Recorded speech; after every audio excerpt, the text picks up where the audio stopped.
Qara şimal küləyi. Düzənliyin üzərində qəfildən qapqara qasırğa sütunları yüksəldi. Bu sütunlar yanıb kömürə dönmüş göllükdə hərəkət edir, qəribə tərzdə burulur, gah da bir-birinin üzərinə əyilirdilər.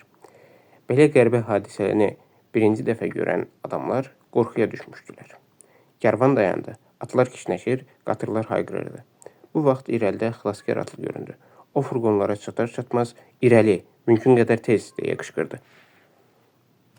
Bu çöldə şimal küləyi çox təhlükəlidir. Plantasiya sahibi adamlara furqonlara mümkün qədər tez sürmələrini əmr etdi. Kareta və atlar qabaqda gedirdi. Naməlum atlı arxada gedirdi. Bir qədər getdikdən sonra Poindexter vahimə içində soruşdu. Təhlükə hələ keçməyibmi? Təəssüf ki, yox.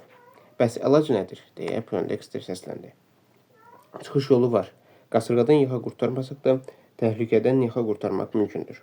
Əmr edin, atların və qatırların başlarını sarsınlar ki, toz gözlərini kör etməsin.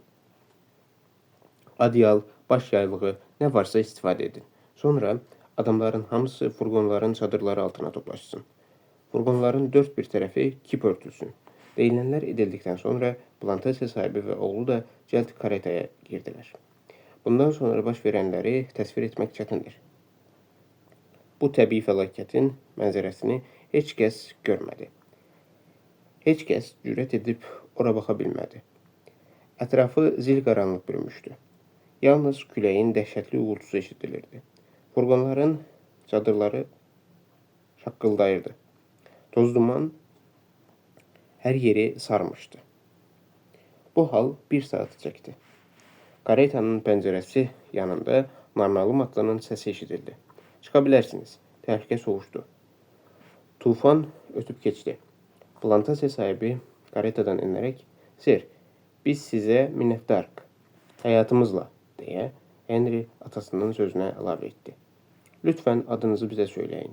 Morris Gerald, deyə atlı cavab verdi. Ancaq qalada məni Morris Mustanger adıyla tanıyırlar. Mustanger, deyə Kolhan həqarətlə donquldandı.